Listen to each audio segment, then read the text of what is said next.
How's it going, fans? It has been a interesting last few days here for Orange County soccer fans. Many of you getting excited for a match that was supposed to take place this evening, but it didn't take place, and got to thank the weather for that. This is the Orange and Black SoccerCast. We are underway in the postseason, the first playoff game ever played in Orange County. There's a 1-2, Godoy. He's found a great ball into Voltson. Plenty of time. He smashes it home and doubles the visitors' lead. Thomas Voltson. Now Segber sprinting forward on the counterattack. A little handsy there. Crosses it. Pineda, the extra pass. Seaton finishes. It rolls down to his left and burying aside. Well taken care of by the Orange County keeper. We'll leave it for Aiden Quinn. He'll strike towards goal, and it's gone in! An equalizer and a winner in second half stoppage time for Orange County off the left boot of Aiden Quinn. This is the Orange and Black SoccerCast, the only podcast dedicated to Orange County Soccer Club, its fans, and supporters. Follow us on Twitter at OCSC_SoccerCast and on Facebook at Orange and Black SoccerCast. How's it going, Orange County? Welcome to another episode of the Orange and Black SoccerCast, the first and only podcast dedicated to Orange County Soccer Club, its fans, and supporters. I am your host, Ray Zamora, and I'm with you each and every episode as we discuss all things Orange County Soccer Club. Joining me as he does each and every episode, we've got Dylan from County Line Coalition. Dylan, how are you doing? I'm doing pretty well. I'm dry. Didn't get rained on too much, so taking what I can. Yeah, I think myself, I think we are ready or excited to get our first glimpse of action from these Orange County Soccer Club players. They had a match scheduled for this evening against Vissel Kobe that got called off late yesterday due to all the downpour of rain that we've had recently. And although maybe it wasn't as bad today, there were still some patches of some pretty bad rain, and it's pretty understandable why that match had to get canceled. Dylan, were you pretty surprised by the match getting canceled? No, not at all. I got a nice little tip-off from a fellow County Line Coalition member who happened to stop by the stadium yesterday afternoon and spotted a good amount of standing water. I guess where the benches go, the field has a couple inches of standing water. The corners are in pretty bad shape, so no big surprise there. But it is a little bit frustrating. But we've had so far in the 5 days of the month, so far, we've had 2.21 inches of rain just in Irvine, which is 5.5 times more than last February, the entirety of last February. So it's something. So far this month, I think is the 4th or 5th highest total in 3 years, and we're only 5 days into the month. So no big surprise that I got called off with how much rain there is, but maybe we get like a wakeboarding competition or something on the pitch in the meantime. I doubt the city would even allow that to happen, to be honest. It's better to ask for forgiveness then, I guess. I don't know. You probably can't see what's going on the screen for our listeners, but there's some images coming up of what the field or what the pitch looks like, what the stadium looks like. Some of the pictures show some water out there on the pitch. Some of them are not as detailed as far as the water goes, but you definitely could see some puddles showing up there. I know one of the County Line Coalition members went out there. I got there shortly after he did. We both got some pictures. We both could probably say that the field was definitely not any condition to play any kind of match, especially a preseason match. Can understand if it was a regular season match or even a playoff match, then yeah, the show must go on. But for a preseason, especially for Orange County, it would have been their first preseason match of the preseason. Guess I said that crazily, but and I'm just adding more crazy words like I always do. But being that it was preseason and there's no need to even risk player injuries, there's no need to risk ruining the field before the actual games that count come around. It's understandable that the game had to get canceled. You feel bad a little bit though for Vissel Kobe, who made the trip out here, and 2 of their matches got canceled due to this freak rain that we had, this not normal rain that we had here in Southern California. Yeah, but it's all right. They got to play earlier today up in Carson at the not on the main field at SubHub Center, but I guess if you want to say Los Dos field, the one that we always play on. They got to play there today in front of the academy kids and some of the academy instructors, academic instructors, that is. Go Academy for other teams. You know, I'm sad that we didn't get to make it out there tonight, but apparently it's supposed to be pretty cold out as well. So maybe it's a good thing we didn't all head out there to watch the match and deal with that really cold weather. Yeah, they make jackets, and you're going to get stick from everyone else. All those other people who live in places where it's been, 100 degrees Fahrenheit colder than it's been this past week than it is here currently. So how unsensitive of me, or insensitive. Wow. Yes. That's how many mistakes I need to There's keep already we need to keep a tally. I think that's like 5 already on the side. This dictionary is just going to get really, really slowed down, that project, just from tonight.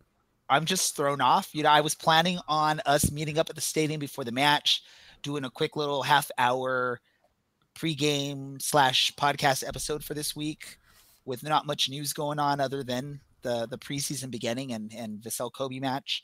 So maybe I'm just thrown off my game today because of it. Wearing a new microphone, all this fun stuff. Yeah, no, I think you're allowed to be. Looks like a same old beer for you though. So actually, it isn't. We'll throw it out there. It's this thing right here. How is it? It's pretty good. Tastes like coffee. You'll have to save me one, and I'll give it a shot. It's my last one right here. So never mind. I'll go get my own. Let's talk about this. What were you possibly expecting to see out of the club tonight, being that it was going to be their first match? I still think we haven't heard of any solid signings yet as far as goalkeepers or center defense from the club. I know you got a chance recently to sort of be out at practice, I believe, or at least see some of the action or some of the training sessions going on, Dylan. Any ideas of what you would have seen? Well, we've heard a lot the last couple weeks when talking to Oliver, of course, that he does expect Aaron Cervantes to play. We've got a couple keepers trialing with us right now.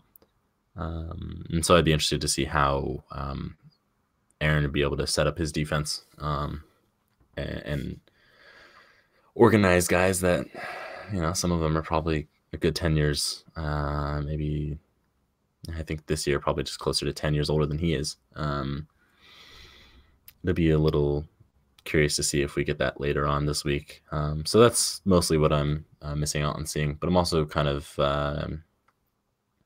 already pretty aware of how they play an 11-on-11, having watched probably about 45 minutes of training last week and a couple of minutes earlier this week. They look good, but I think they do need that match time. So I think the big loss is the 90 minutes of actual competitive play that they're not going to get. In total, I should say. Most of those guys are only going to get 45 minutes. But still, that's 45 minutes for a good amount of them to try and impress, because we do have a pretty big group training with us right now. And obviously, a lot of those guys have not been official signings. And probably a good portion of those guys might not actually end up signing at all with the club. But, they got to have those opportunities to earn their spots and make the roster. So when we last spoke, or since we've last spoken or last recorded a podcast, there has been one roster announcement that was announced by the club, and that's actually local youth player, played, I believe, locally at high school, played at Concordia University, and now he is signing a professional contract with the club. That's Conor Gordon. I don't personally know much about Conor Gordon. I haven't really got a chance to look into it much. I just know that he started following our Twitter account about a week or two before the signing was announced. So I noticed that, and we talked with the front office and sort of got an idea. Yeah, that probably means the guy is going to sign with the team, but we just wanted to wait to make sure anything was official. It was officially announced this past week.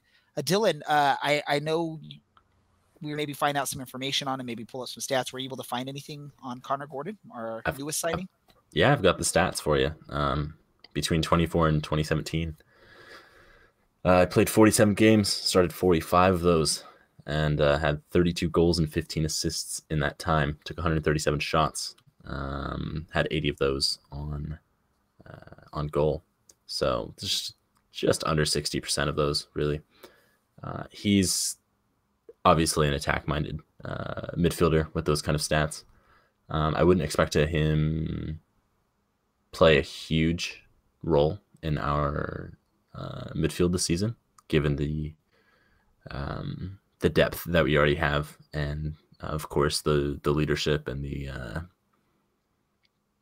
the known success of Aidan Quinn. But I do think that playing underneath Aidan Quinn and alongside those guys and training alongside them every day is going to be a big portion of developing him into a stronger and I'd say obviously, of course, a better player. So hopefully that, if we do lose Aidan Quinn to what's most likely going to end up being do not say it, Dylan. Do not say it.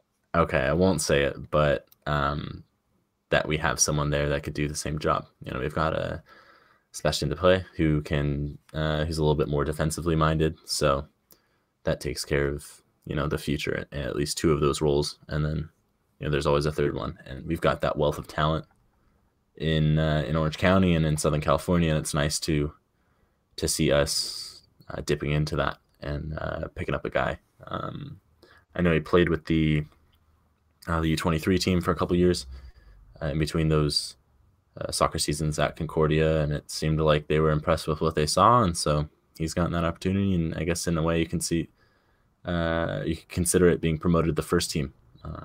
So good for him. I mean, I'm looking forward to seeing just what he can do. And I always think when you get some of these local players, the fans definitely tend to have a little bit more, I don't know what you want to call it. Maybe they're willing to support him a little bit more because you're getting this local talent, someone that has proven themselves locally and really shown that path to pro that USL likes to advertise, and we like to, they like to tout that. And Orange County, over the last few seasons, they've been able to get some of those local talent players to sign with the club and really show that the path to pro is a real thing out here. We talked about it with the way the club is set up for players that are potentially giving up scholarship opportunities to turn pro before college happens. And it's just great to see local talent. It's a way to help build the local fan base. When you have a local player who has friends and family that are local, you're going to have more opportunity to bring them out and turn them into supporters of the club. And again, local fan bases. I mean, I think we've talked about stories with Ami Pineda, and knowing. I think you personally sharing a pen with him or something in the past. So it helps with that awesome, local players that the fans can relate to, that the fans may see, out and about town. And that's an awesome thing to see with that. And, apparently Conor Gordon's an awesome scorer. It's going to be different playing in the USL as opposed to whatever division Concordia University falls under for NCAA or whatnot. So, but it's just going to be an amazing thing to see. And hopefully he'll help make an impact when he has the opportunities out there. Yeah, it's NCAA D2, but I think especially here, and if you look at some of the teams that they play against and his stats against some of those teams, he should stack up pretty well. Of course, not against the big teams. He would probably get shut down pretty well against the Phoenixes of the division, but there's a big disparity in talent in this in this league, especially in the West. And so, I wouldn't be surprised if he got some minutes against teams like Tulsa or maybe Oklahoma City, depending on how they stack up this year, and see what, or try and show what he can do. It'd be nice, again, hopefully the weather permits. I think looking at the weather, I checked it shortly before we came on for the broadcast, that it looks like it's going to be dry over the next few days, which means the Thursday preseason matchup against Toronto FC should be a go. Hopefully the field has been able to recover by then. I mean, again, when I was there yesterday, there was some decent puddles out there, and that field's going to be pretty saturated even come Friday, when Toronto FC is supposed to come to town to face Orange County. Hopefully the wonderful city of Irvine can find a way to make the pitch playable, and the team is able to get a nice, good 90 minutes of run out there, not only for the fans to get a chance to see the players, but just for the team to get a chance to get some work in, and players like Conor Gordon give him a chance to get to know his teammates and give the coaching staff a chance to see what he's able to do. Absolutely. But that game is on Friday. Yeah, Friday. I know. I think I said Thursday at first, so yeah, it is Friday. I went on to the interwebs and checked to see what the actual game day is. So, well, let's talk about Toronto FC then while we're sort of there. They recently played a preseason match, albeit I think it was sort of a split squad a few days ago. A few days ago, they were supposed to play a match against Vissel Kobe, actually at Championship Soccer Stadium. And they also had some of their squad out in Vegas to face the Las Vegas Lights FC, Mamas, crazy guys, whatever you want to call them, out there in Vegas.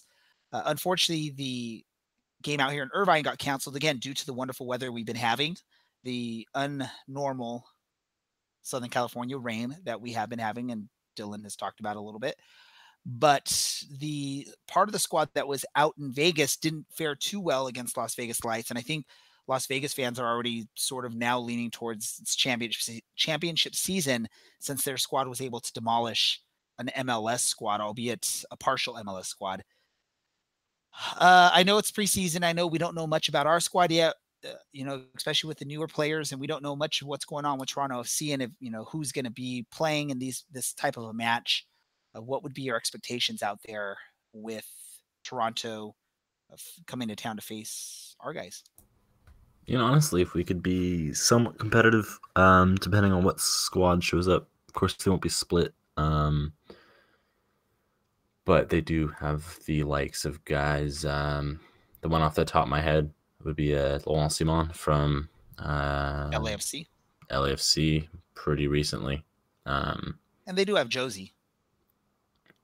Oh yeah, he plays, but I don't think he's going to be much of a threat. I forgot that dude exists, if I'm completely honest. I don't think that it's going to be another blowout. And I don't think that these guys from Toronto are going to be too worried about saving face after losing 5-1. Obviously, I wasn't at the game in Vegas, but Vegas is an extremely difficult place to play because of how their fans are, and it was a pretty big group out there. I noticed that Vegas has become the new attendance team, so that's wonderful.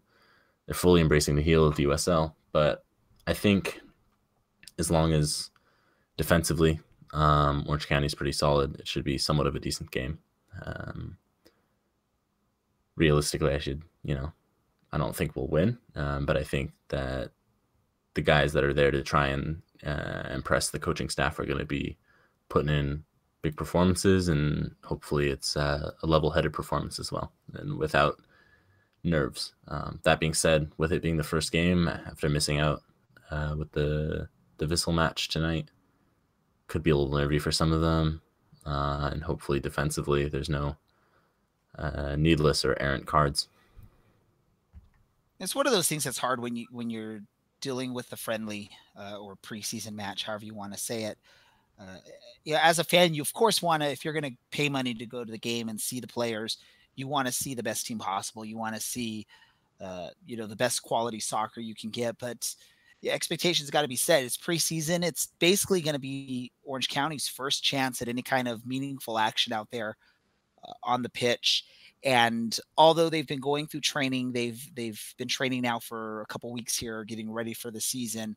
Still a massive difference when you're going from a training session to actual game time on a pitch with referees or officials and with another team actually trying to score goals on you. And so it's one of those things, as a fan, I want to see the best of the best, but realistically what I want to see is I want to see what these younger, newer players can provide. So I want to see, what a Charlie Adams can bring out to the team, what, Conor Gordon can bring to the team, the guy with the last name that I'm not going to try to attempt because I'm not any bit knowledgeable on French or the language, but Sebastian Desprez. You just kind of roll the R and then you leave off the S. Yeah, it's not a... I'm part Mexican and I'm horrible at rolling my R, so I'm not even going to try it. Just clear your throat. Just say de and then say the letter P and then just like clear your throat. Hakalugi out while I'm trying to talk. Yeah, but not onto the camera because then no one will be able to see that wonderful jersey and then your face. Okay, total side note, and I know this, because this whole conversation happened when my oldest son was like I don't even know if he was a year old. He was laughing so hard he hawked up a loogie of like milk or whatever he had stuck in his throat, just because he was laughing so hard. And we caught it on video. I'm gonna one of these episodes I'm gonna try and locate that old video and I'll play it for y'all so you can see what I'm talking about. It's a classic moment. I'm sure no one really wants to see it, but I'm going to locate that video in a future episode and I'll get it on our broadcast. You've told everyone about this. I'm sure everyone's just really looking forward to it. Like, I really wanted to watch our team play against Andres Iniesta and Lucas Podolski and David Villa, but instead I can watch Ray's kid spit out some milk. Yeah. Yeah. No, it's a cool video. I'll look for it. I'll put it on cliffhanger. Make sure you follow us on the upcoming episodes. I'm not going to tell you which episode it'll be on. So if you want to see that, you'll have to just check each and every episode and actually watch our live stream live on YouTube instead of listening just to the podcast on Radio Public or whatever podcast player you listen to us on. Well, oh yeah. Harry Forster. I don't know if I've heard anything from the club, if he's in town now. I don't know if when you were out there, if you saw him at all, or if he still hadn't made it out to California yet. He's not yet here. He's supposed to get here on Friday. So he potentially will or will not. What do you think? Odds of him playing on Friday? Probably not good, right? Those odds are nil. No, that's a really hard flight from what's most likely going to be London. London to LAX. That is a really hard flight to recover from. That's going to take him probably a good 3-4 days at least to get ready or to recover from. I'd expect him probably to play against the last against the collegiate teams, starting with San Diego on the 16th. So you say that trip is a difficult thing to make. I'm going to say this, and I know I'm not an expert when it comes to Scottish football, or in America we call it soccer. But I would assume almost anything when you've been in a classic Old Firm match, Rangers versus Celtic, anything else in this world is probably pretty simple. Because from what I hear, I've never really watched one of those matches, but from what I hear, that's one of the most intense rivalries, and it's war out there. I haven't seen it, but this is just what I've heard. It's always if you Google a list of like the most intense soccer rivalries, they're always one of the top 2 or 3 listed. That Old Firm derby out there in Scotland. It's pronounced Derby, but I'm gonna call it you've derby got the whole sectarian America, thing, right? And that adds a whole other level beyond the political. It's that's truly rooted in. It gets about as socioeconomic as you can get with a derby. So it's wild, and Yeah. I think we need to set up some CLC road trips to just go watch random soccer across the world. You know, maybe we can get well, we're gonna drive because it's a road trip. We're gonna drive to Scotland. to Scotland. Yeah, so we're gonna get one of those amphibious duck boat things that you can rent in Boston, and we'll just drive it across the entirety of the Atlantic Ocean. I'm not gonna say it. I was gonna say don't get one from Missouri, but that's just insensitive. Yeah, done those duck boat things are pretty cool. Just sucks when weather happens. What else to talk about? I mean, this is one of those weird episodes because, again, when I started planning for this episode a few days ago, I was hoping that the match would still happen tonight. So I was really thinking this was going to be a shorter half-hour episode. Not much news has happened from what's been going on with Orange County Soccer Club over the past week. So it's one of those things where I was hoping just for something where we could just chat a little bit, preview a match, and go from there. What else do we have going on? Well, we've got a new website for those of you that'd like to take a look. Ray took the initiative here and decided to shake things up for us and designed a new website on what was it, with the help of Squarespace, correct? Yep, it's hosted on Squarespace. So, but I went to try and just create something a little bit, I guess, sexier. We were using Google Sites, which is a free option for people that host sites, but it's very limited on what you can do with it. Not much has changed. It's still the same type of menu layout and all that, but it's going to give us a lot more opportunities to do some easier stuff. On our old sites, every time I added something new, I had to move everything manually one step back so that I could put the new thing on top.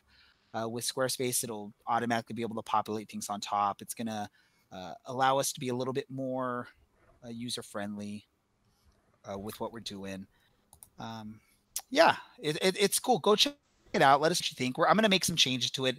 It's basically I guess in the modern day terms, it's like our beta of the website. It's not 100% completed. If you go on to like our calendar, it only has a couple of matches on there so far.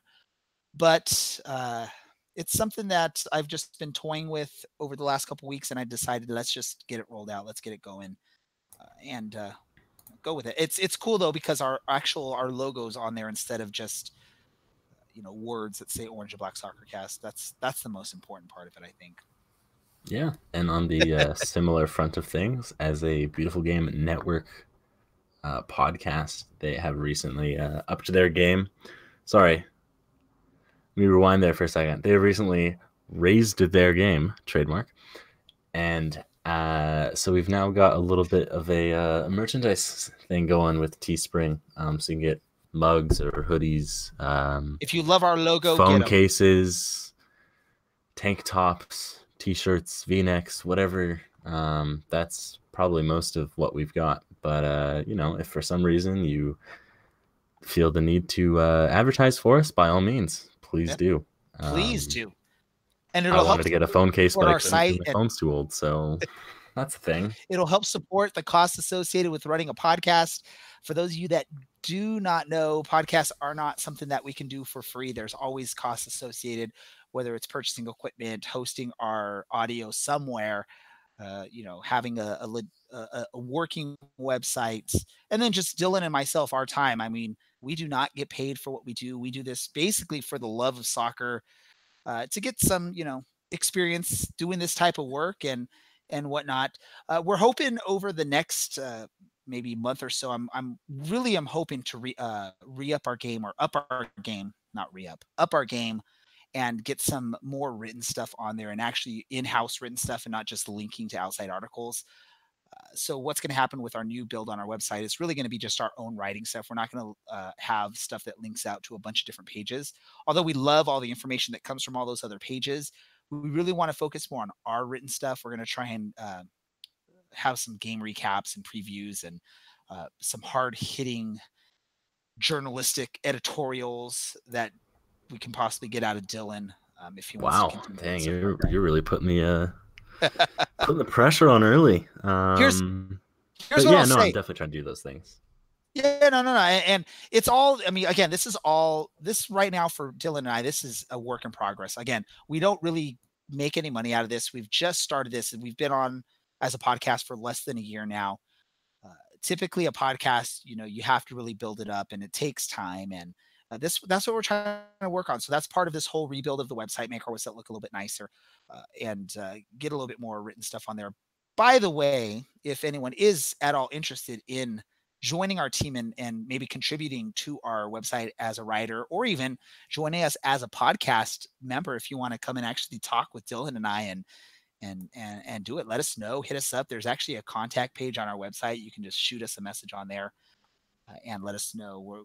We're definitely open to bringing in new talent that would like to join us and help us out in this awesome journey that's called sports media, sports coverage, lower league soccer podcasting. I don't know, whatever it is, it's a labor of love, and you're definitely not gonna get paid as things stand of now, but we're working on it. How rewarding it is. I feel so rewarded every time I do this. Well, in the end, it's the highlight of my week.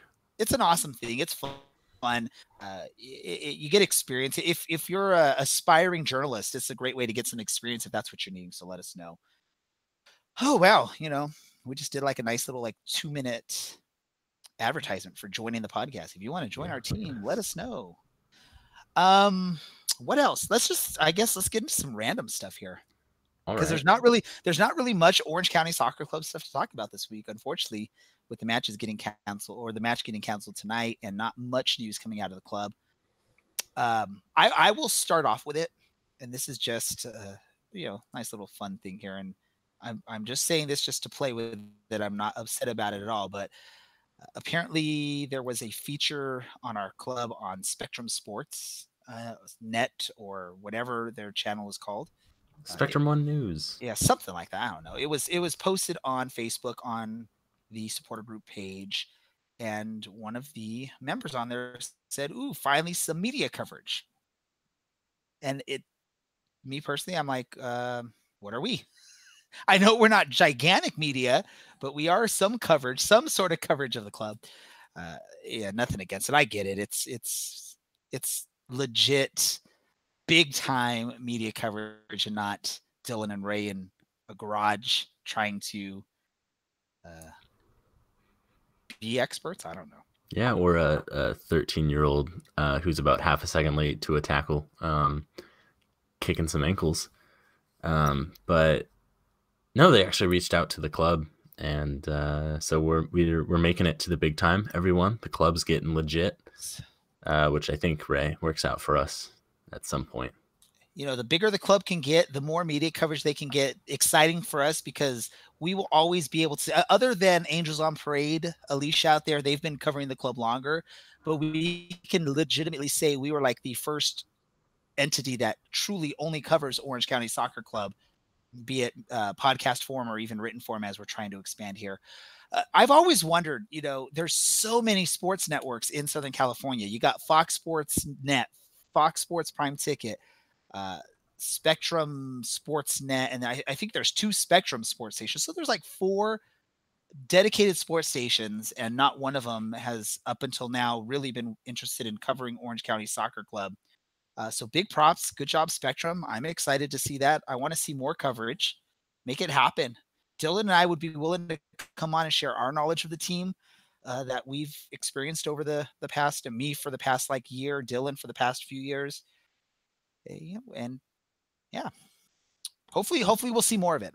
I do not, it does not bother me one bit if the bigger entities come in and start covering it more. I ultimately just want to see this club get the recognition, the coverage that they really deserve, and the fans deserve to see, because that just means more success for the team if that can happen. See, Dylan's speechless now that I've talked about all that.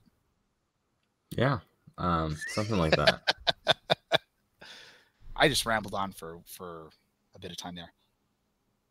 It's generally how our podcast goes, so I'm not going to shame you or anything. Yeah, don't shame me. What do you got, Dylan? Do you have any interesting stuff you want to share with our listeners, our watchers, our viewers? Yeah, well, that same day that Spectrum was there, I happened to be there at training as well, so that was nice. and just got to take a look at how things were shaping up and how everyone was doing. Guys are looking pretty fit. It's preseason, but they were looking strong. And I talked to Aiden Quinn for a few minutes, and he basically said, I asked him, you had a really successful 2018. How are you going to build upon that 2019? He said it's nice to have that consistency with the core group back at this point. It's basically building that top end of the fitness and developing those relationships with those new guys, making sure that it is a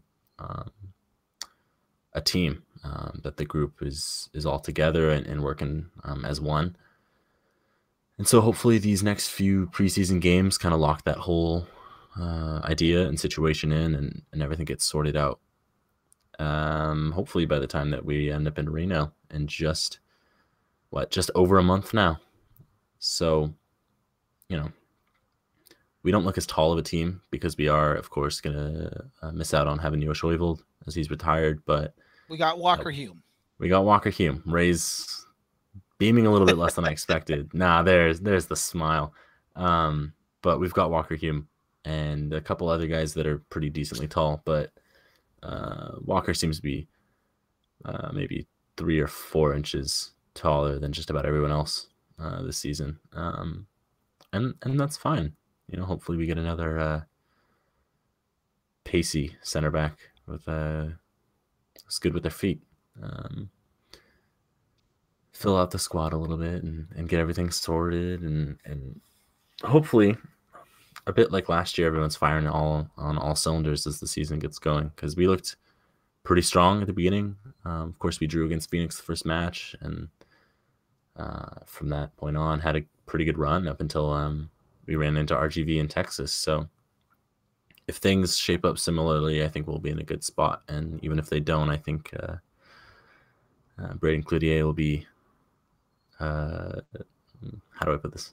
Hounding them in training and on the pitch to make sure that they do get back up to that level. Because with the core that we have and the signings that we brought in, we should easily be at the level that we were last year, if not any more, or any higher, that is.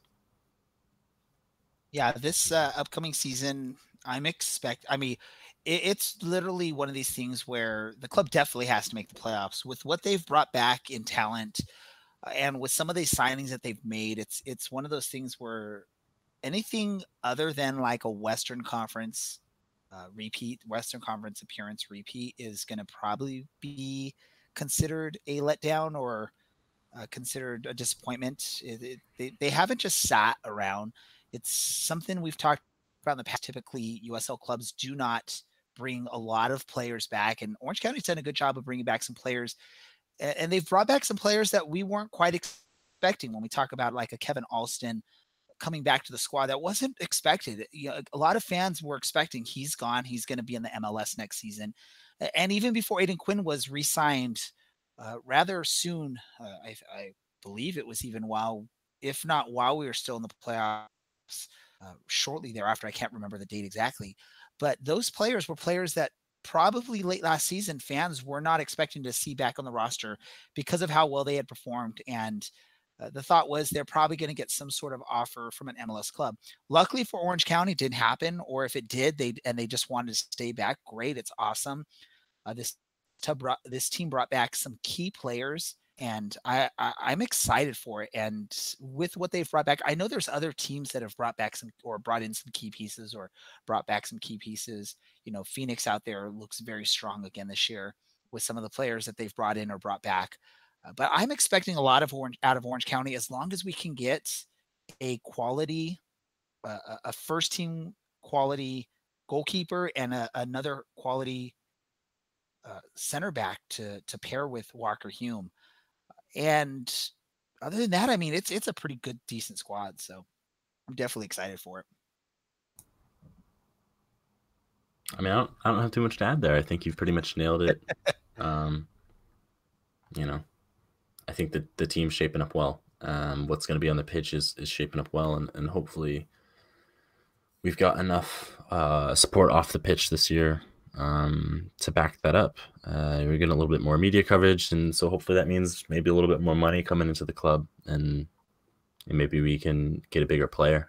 Hopefully that money that goes through, and we can, sign a guy who's on a bigger wage. We're never going to have the budget that the big clubs. We're not going to be spending like Indy did. We're not going to be spending like Phoenix does, and that's all right. And if anything, it's even more impressive the amount of success that Cloutier and company, because there are so many coaches, and I do not want to butcher all of their last names. The amount of success that they have brought with such a small budget and such little time. Even last year they said they were surprised that developing to the system that Cloutier wanted to play worked so quickly. So, kudos to the coaching staff and the players for getting to this point, and hopefully, the rest of it follows. Hopefully the money follows, and we get something good and something of a dynasty going in Orange County, because the other sports teams in Orange County are not in any sort of place to be doing that anytime soon. They had their chances, and now they're kind of on the downturn of that. And Angels fans, you can at me. The Angels fans, or the Angels ownership, wasted their chance, and Corey Perry is old and bad at hockey. So, the one thing that sort of sucks with everything is I do not feel Orange County fans will ever really be able to truly embrace a small market feel, which is what Orange County Soccer Club is. It's disappointing in that. It's sort of sad, because Orange County has got themselves a nice thing going with soccer in Orange County. You don't have to drive to Carson. You don't have to drive to LA to see some good soccer. Orange County actually is bringing out some good soccer for you guys. Share this. I know most of you do that listen, especially the local people. You do share as much as you can about this club, this team, with your friends, your family, trying to bring in new fans. I know, just listening to some of you guys on the chat boards, speaking with you guys personally, there's some of you that do your best and you try really hard to get new fans in there. Let's keep this up. Let's grow this fan base, because again, like Dylan said, this is potentially turning out or growing into something really, really solid with this club. And it's definitely a good opportunity to try and bring in some new fans and convert some new fans over from maybe some of the bigger clubs, or even from these other sports, like Dylan said, that are struggling at this point. So, and beyond that, we've got a really good, it's not we don't have anyone playing this season from one of these schools, but UCI's got a great soccer team. They've got a great supporters group as well. So, I'm hoping we can tap into a few of those guys, and of course, women as well. They went out for a collegiate, I think it was quarterfinal, and sung their hearts out. So, getting those people out and having fun and developing that sense of community is going to be huge for us. We do have a link with them, because we have Rafa Espinosa, who is now going to be one of those anteaters out there in Irvine. He was signed with the club mid last season. So is that tie there. So we could potentially convince some of those fans to jump on board, come help support your local professional soccer team. That's a true local team. It's not a team that's throwing money at players to try and get whoever you can get. It's truly a team that's looking to develop a good squad, a mix of local talent with some solid USL players. But we're never going to be that squad that's going to throw out money to the big names like a Drogba or whoever else you can think of. That's just the first name that came to my mind. But never going to be that team. But we're going to be a team that's going to have some quality players like an Aiden Quinn, like a Kevin Alston, and bring in some of these young local players. You look at it last year, we had players like Gio Ramos-Godoy. We had players like who else was a local player from last season? I can't, man, my mind's just blowing me right now. Dylan, help me out with this. You mentioned him a little bit earlier. Of course, Ami Pineda. Yeah, Ami Pineda. There we go. Yes. That's probably the biggest one. I know he had the biggest impact for us. Mats Bierman was another product of UCI.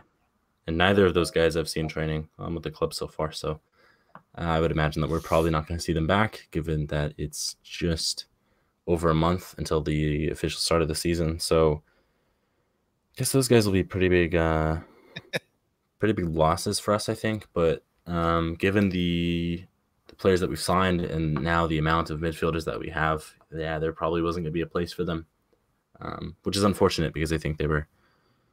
I mean, I've seen Ami play, both for Orange County and for and during his collegiate career as well, and he was extremely talented. So I'm hoping, those guys both land on their feet and still get some playing time, still develop as players, and ideally they get a little bit more developed and a little bit more consistent, and of course a little bit better, and we see them back in orange and black as soon as possible.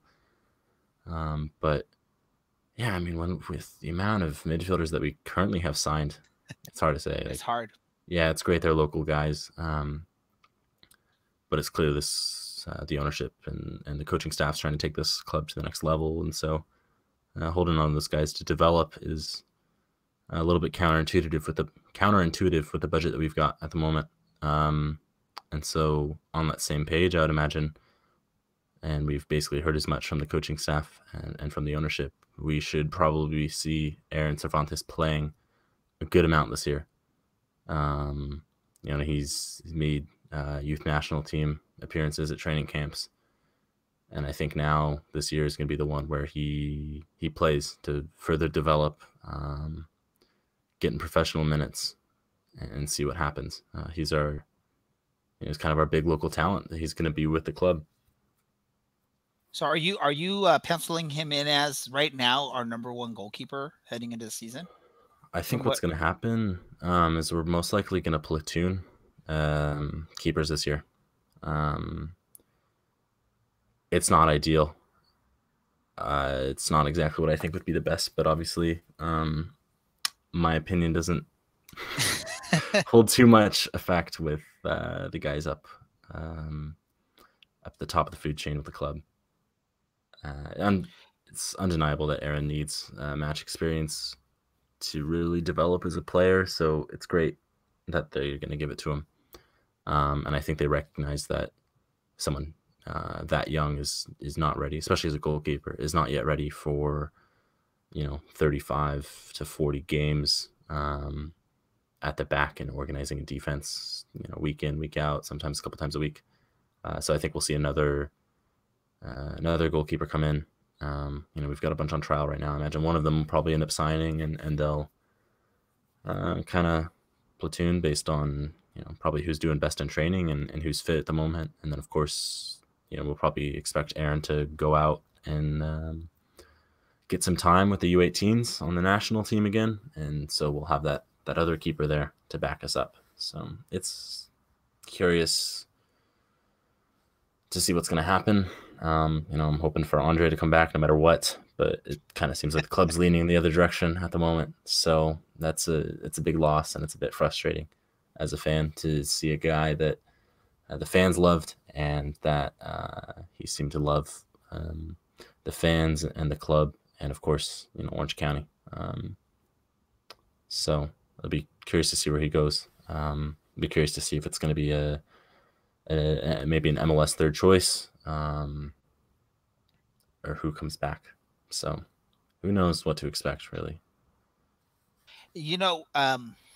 With Aaron Cervantes, I don't think that's a bad option as a goalkeeper. He may not be ready for, like you said, he might not be ready for like full-time starting a 30 to 40 games a match season, or 30 matches I can't speak right.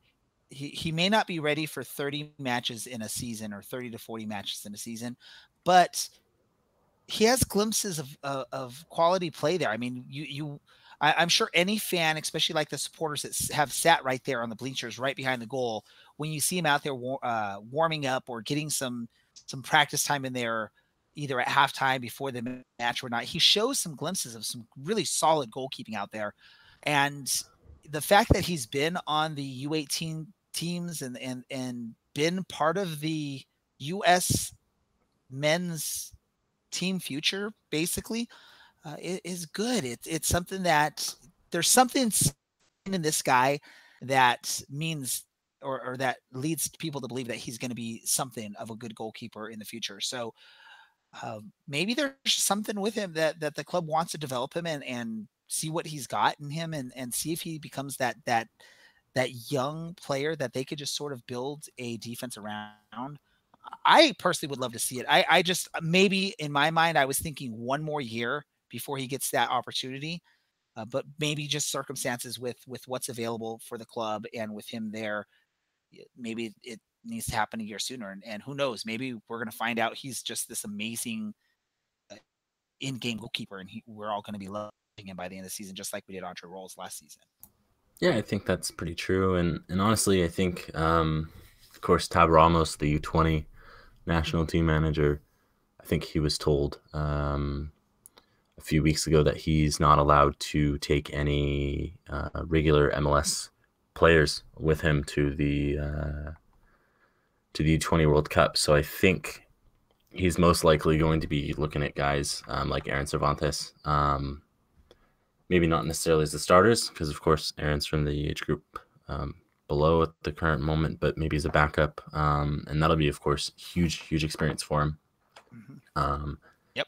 You know, the stage for a youth player doesn't necessarily get any bigger than that. So that'll be a big and a huge boost, of course, to his confidence and to his experience as well. So I wouldn't be surprised if we see one of those situations. So, you know, we'll have to have 3 goalkeepers just because we're most likely going to have Aaron playing some. We'll have someone else, and we'll need that backup in case one of the 2 is injured or for when Aaron's with the national team. But yeah, it's a really good program. It's a really good problem to have, I think. I totally agree. I'm excited for it. I just want to see what other names the club will be able to bring in as a goalkeeper, so that way, when Aaron's not available, or if Aaron sort of struggles early on, I would love to have at least someone that you could feel comfortable with back there, or like Andre Rawls. So, like Andre Rawls. If yeah. James is listening, or if Oliver's listening, please make it happen, James. Make it happen. Please bring Andre back. Andre, if you're listening to our podcast, if you ever have listened to our podcast, or if anyone that listens to this knows Andre, let him know, hey, Andre, put up a fuss. We want you back. Oh my God, don't tell him to kill his career to come play for it. Like, go steal Tim Howard's job, Andre. I'm messing. Some old, washed up old man. You know, hey, if somehow Andre Rawls becomes a starting goalkeeper out there in Colorado, I would be stoked. I would follow that team just to watch him out there and see his success. You know, the fans love Andre Rawls, and if he can make that happen, that would be freaking awesome. And I would be one of the people out there watching him have that success. You know, I want the best for Andre Rawls. He was an amazing person. He supported. He was really great with the fans. He was awesome with us when we got opportunities to talk with him last season. I wish him nothing but the best. But of course, the selfish part of me, I want him back in Orange County, and I want anything that can be done to make it happen to happen. So. Yeah, no, I think that's pretty fair. And if you guys need your Andre Rawls fix, he will be here in May, on May 19th. He'll be up in Carson. Of course, barring no transfers or loans anywhere, he'll be with the Rapids May 19th up in Carson. And you can make it to that game because we do not have one. So I'll see you guys there. All right, so I think we've turned what was pretty much a no topic episode, you know, one thing to talk about really in the new signing of Conor Gordon, a possible little bit about preseason matches, but those are difficult to preview because you really don't know what to expect out of that. We turned it to almost an hour here, so that's pretty awesome. Let's do this. Let's get into just our random thoughts. I'm sure Dylan has a book he's been dying to tell you guys about, or a poem, or whatever it may be. So Dylan, go ahead and share your random thought. Yeah, you know, I've actually I've been away from reading for a little bit. I think last week I gave a recommendation for a TV show. I think it was Peaky Blinders last week. Been training a little bit more despite the rain. So I'm actually going to give a podcast recommendation. So after you finish up with our podcast, you can get one of some other substance, completely out of left field, the Beef and Dairy Network podcast. What the? Which is not only for news about the beef and dairy industry, but just all that good stuff and some political backgrounds of all that fun stuff. And if that's not up your alley, which is unsurprising if it's not, I'd recommend the live album Grigory Alan Isakov with the Colorado Symphony Orchestra. It's amazing. You can find some of the songs on YouTube, or you could just go and purchase the music like a normal human being. Well worth it. And if that's not your type, because that's a little bit too soft for you, then I'd highly recommend any of John Bellion's music, but especially either Glory Sound Prep or The Human Condition. And would you be so surprised lots of things to listen to? If I told you I've never heard of any of those things, would you be surprised? No, but I would say you're missing out. All right, so let's go with this. You brought up some sort of music stuff going on there, apparently, or at least things to listen to.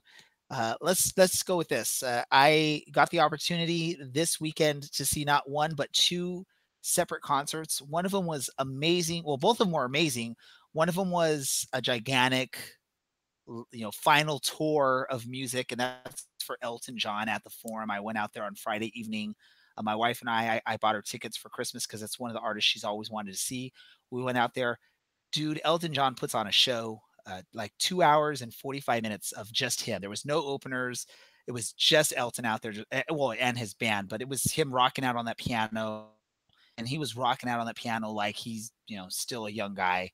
I think he's like 71 years old now, and he's just out there giving massive performances. It's his farewell tour. I believe he will be out at the Honda Center in September.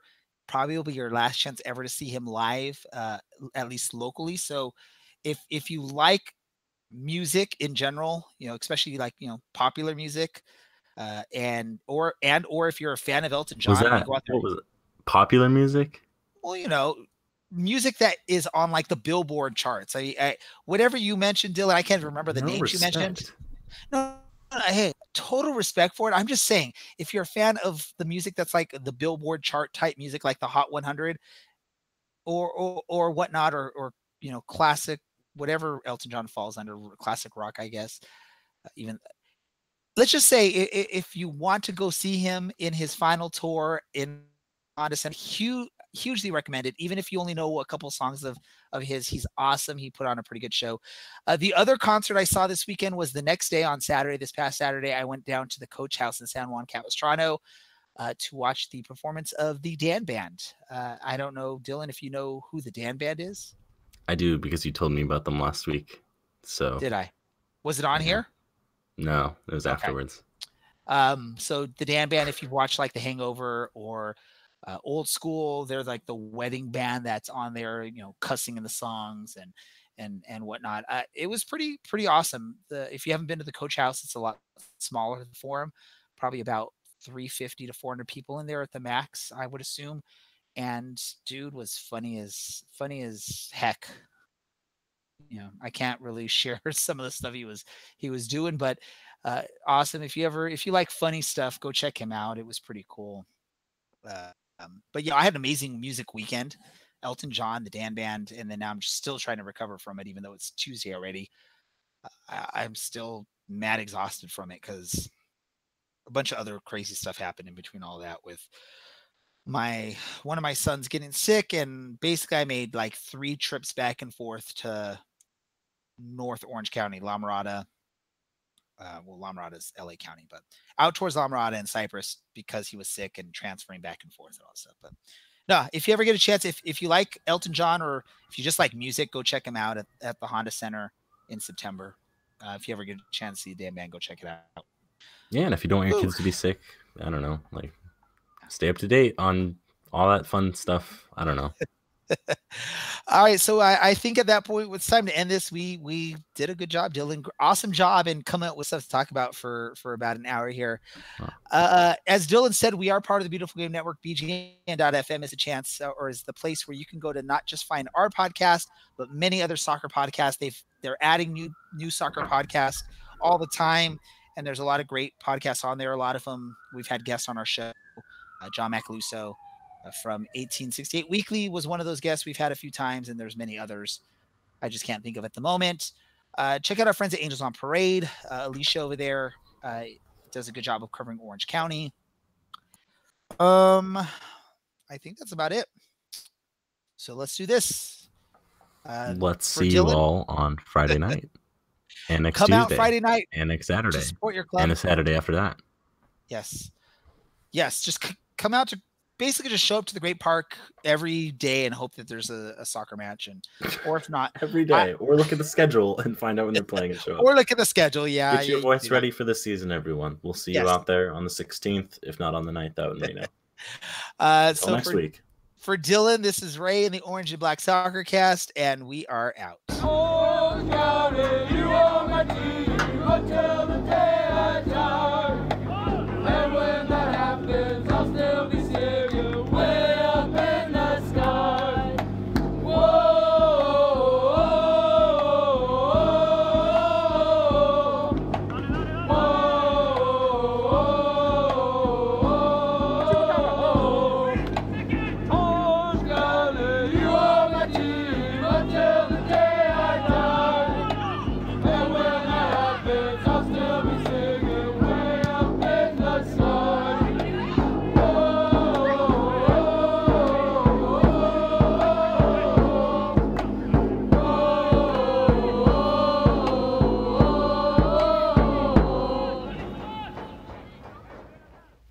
Podcasts are a great way for your business to advertise to target audiences.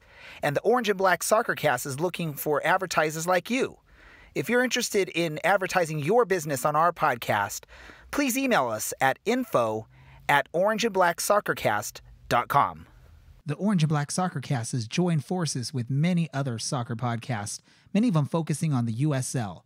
We're now part of the Beautiful Game Network, bgn.fm.